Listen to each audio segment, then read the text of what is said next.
आइए आइए आइए। कहीं कौन गाना बैगन वाला दरोगा बाबू फरमाइश कर रहे हैं, किसी और की फरमाइश है।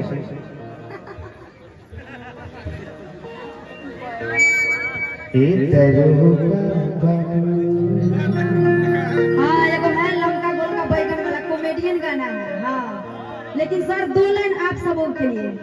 अरे कि जिसका मुझे इंतजार, जिसके लिए दिल बेकरार, वो घड़ी आ गई,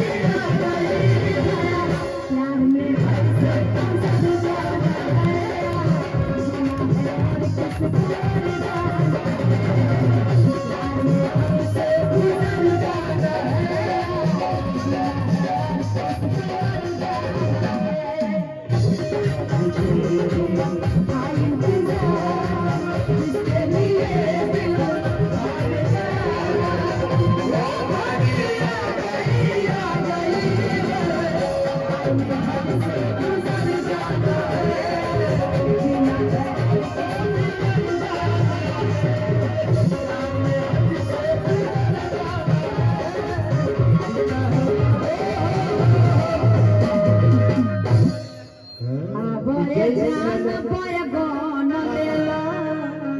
जैसन तुहरी तो पिए दरोगा बाबू वैसन हमारी ओढ़निया, ये दरोगा बाबू।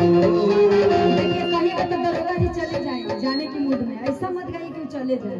अच्छा ऐसा है क्या? हाँ बैगन बैगन बैगन बैगन आलू बैगन वाला दे दीजिए उनको।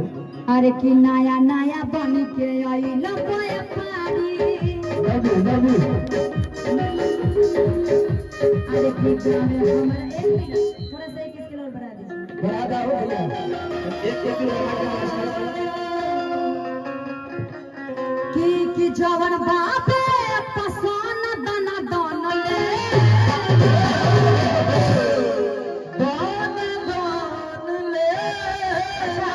समझ जी। बैगन कई प्रकार के होता है आप बताइए। एक प्रकार के कर दिए हैं। कौन बताइए। एक बेलन का और एक हम आप कौन सा खाते हैं? दोनों। आप कौन सा खाते हैं? हम कौनो ना खाएगा आप बैगन खाते नहीं करते हैं? ना, हम बैगन ना खाएगा। ले खाते हैं। ठीक है हम मुरई खाएगा। नहीं हो जौनपुर के बोले जौनपुर वाले। हाँ चलिए आइए।